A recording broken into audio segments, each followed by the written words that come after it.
ಪ್ರೇಮ ಸ್ವರೂಪರಾದ ವಿದ್ಯಾರ್ಥಿನಿಯರೇ, ವಿದ್ಯಾಬೋಧಕರೇ, ವಿದ್ಯಾಭಿಮಾನರೇ,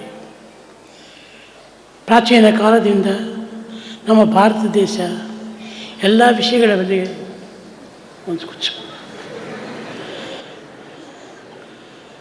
ಆದರ್ಶವನ್ನು ತೋರಿಸ್ತಾ ಬಂದಿದೆ. ನಮ್ಮ ಭಾರತ ದೇಶ ಒಂದು ವಿಶಿಷ್ಟತೆ. ಹೇಮರೆಡ್ಡಿ ಮಲ್ಲಮ್ಮ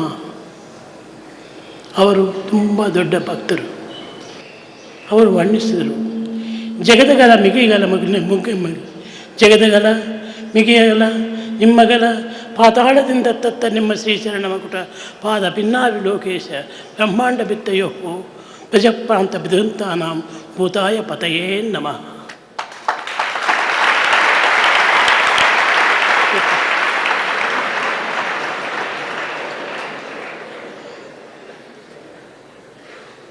ಅವರು ನಿರಂತರ ಈಶ್ವರ ಭಕ್ತರು.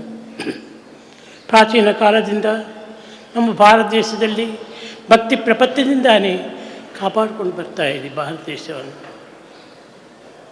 ನಾನು ಕನ್ನಡದಲ್ಲಿ ಮಾತಾಡಬೇಕಂದ್ರೆ ತುಂಬ ಕಷ್ಟ. ಪ್ರತಿಯೊಂದಕ್ಕೂ ಅಭ್ಯಾಸ ಇರಬೇಕು. ಶ್ರೇಯೋ ಹಿ ಜ್ಞಾನಾಭ್ಯಾಸಾತ್ ಜ್ಞಾನಾಧ್ಯಾನ ವಿಶೇಷತೆ ಧ್ಯಾನಾತ್ ಕರ್ಮ ಫಲತ್ಯಾಗ ತ್ಯಾಗಶಾಂತಿ ಅನಂತರಂ. ಪ್ರತಿಯೊಂದೂ ಅಭ್ಯಾಸ ಪ್ರಧಾನವಾಗಿರಬೇಕು. ಈ ಅಭ್ಯಾಸ ನಮ್ಮ ಮಧ್ಯೆ ಮಧ್ಯೆ ಸಿಗ್ತಾ ಇದೆ, ಆವಾಗ ದೂರ ಆಗ್ತಾ ಇದೆ. ಇಂಥ ಅಭ್ಯಾಸ ಕಂಟಿನ್ಯೂ ಆಗಿ ಹೋಗ್ತಾ ಇದ್ದರಿಂದ ನಾನು ಮಾತಾಡೋದಕ್ಕೆ ತುಂಬ ಕಷ್ಟ ಇದೆ.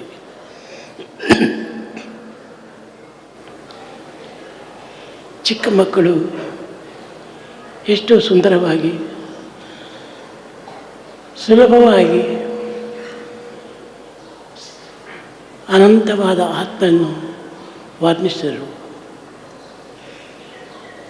ಪ್ರಪಂಚದ ಒಂದು ವ್ಯಾಖ್ಯಾನದಲ್ಲಿ ಕನ್ನಡ ಕಸ್ತೂರಿ ಅಂತ.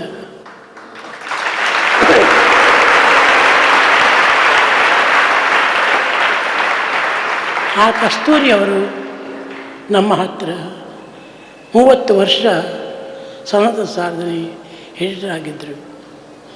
ಆ ಕಸ್ತೂರಿ ನೋಡಿದರೆ ಕನ್ನಡ ವಿಷಯದಲ್ಲಿ ಎಷ್ಟು ಪವಿತ್ರವಾದ ಒಂದು ಸುಗಂಧವನ್ನು ಉನ್ನಿಸ್ತಾ ಇದೆ ಅಂತ ನಮಗೆ ಗೊತ್ತು. ಅಂಥ ಕಸ್ತೂರಿಯಾದ ಕನ್ನಡವನ್ನು ನಾನು ಮಾತಾಡಬೇಕಂದ್ರೆ ನಿಮಗೆಲ್ಲರೂ ಸ್ವಲ್ಪ ದುರ್ಗಂಧವಾಗಿ ಬರಬಹುದು.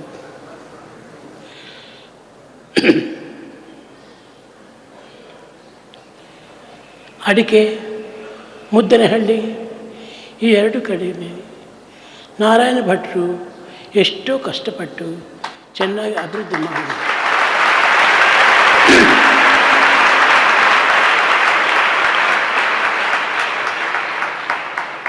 ಬೇಕಾದಷ್ಟೆಲ್ಲ ಸಾಲವನ್ನು ಮಾಡಿ ಈ ಸಾಲವನ್ನು ತೆಗೆಯೋದಕ್ಕೆ ತುಂಬ ಕಷ್ಟಪಟ್ಟಿದ್ದರು. ಅವರ ತಾಯಿಯವರು ಸಾಲ ತೆಗೆಯೋದಕ್ಕೋಸ್ಕರವಾಗಿ ಪ್ರಪಂಚ ವ್ಯಾಪಿತಾಗಿ ಓಡಾಡಿದರು. ಇಷ್ಟು ಓಡಾಡಿದ್ರೆ ಇನ್ನೂ ಸಾಲ ಹೆಚ್ಚಾಯಿತು ವಿನಃ ಕಮ್ಮಿ ಏನೂ ಆಗಲಿಲ್ಲ. ಅಂಥ ಪರಿಸ್ಥಿತಿಯಲ್ಲಿ ನಾರಾಯಣ ಭಟ್ರು ನಮ್ಮ ಹತ್ರ ಬಂದು ಪಾದ ಹಿಡಿಕೊಂಡು, ಸ್ವಾಮಿ ಅನ್ಯದಾ ಶರಣಂ ನಾಸ್ತಿ ತ್ವಮೇವ ಶರಣಂ ಮಮ ಕಾರುಣ್ಯ ಭಾವೆ, ನೀವೇ ನಮ್ಮದು ರಕ್ಷ, ಇನ್ನು ನಮಗೆ ಯಾರೂ ದಿಕ್ಕಿಲ್ಲ. ಈ ಸಾಲವನ್ನು ಮಾಡಿ ವಿದ್ಯಾಬೋಧಗಳನ್ನು ನಾವು ತಿಳಿಸಿದರೆ ಏನು ಪ್ರಯೋಜನವನ್ನು? ಮಕ್ಕಳು ಸಾಲ ಮಾಡಿ ವಿದ್ಯಾಬೋಧವನ್ನು ಜಗತ್ತಿಗೂ ತಿಳಿಸಬೇಕಾಗುತ್ತದೆ. ಅದಕ್ಕೋಸ್ಕರವಾಗಿ ಈ ಸಾಲವನ್ನು ನಾವು ಮಾಡಬಾರದು. ನಾವು ಸರ್ವರಕ್ಷಕರಾಗದ ನಿಮ್ಮ ಸನ್ನಿಧಿಯಲ್ಲಿ ನಾವು ಪಾದ ಹಿಡಿಕೊಂಡು ಪ್ರಾರ್ಥಿಸ್ತಾ ಇದ್ದೀನಿ. ನೀವು ಈ ಸಾಲವನ್ನು, ಈ ಸ್ಕೂಲನ್ನು, ಈ ಸಂಸ್ಥೆಯನ್ನು ಎರಡೂ ನೀವೇ ತಗೊಂಡು ನೀವೇ ಇದನ್ನು ಉದ್ಧಾರ ಮಾಡಬೇಕು ಅಂತ ತುಂಬ ಪ್ರಾರ್ಥಿಸ್ಕೊಂಡ್ರು. ಆವಾಗ ನಾನು ಹೇಳ್ತು, ನಾರಾಯಣ ಭಟ್ರೆ, ಈ ವೈದ್ಯ ವಿಷಯ ನೀವು ನಮಗೆ ಹೆಚ್ಚಾಗಿ ಹೇಳಬೇಕಂತ ಅದೇನಿಲ್ಲ, ನಮ್ಗೆ ಗೊತ್ತು. ಆದರೆ ಇದಕ್ಕೋಸ್ಕರ ನೀವು ಮಾಡಿದ್ದ ಒಂದು ಸಂಸ್ಥೆಗಳೆಲ್ಲ ನಮಗೆ ಹಾಕೋದು ಒಳ್ಳೆಯದಲ್ಲ. ನೀವಿರುವವರೆಗೂ ನೀವೇ ಇದನ್ನು ನೋಡ್ಕೊಬನ್ನಿ ಅಂತ ನಾನು ಧೈರ್ಯವಾಗಿ ಆನಂದವಾಗಿ ಅವನಿಗೆ ಉದ್ಧಾರ ಮಾಡಿ ಒಳ್ಳೆಯದಾಗಿ ಹೇಳ್ತು.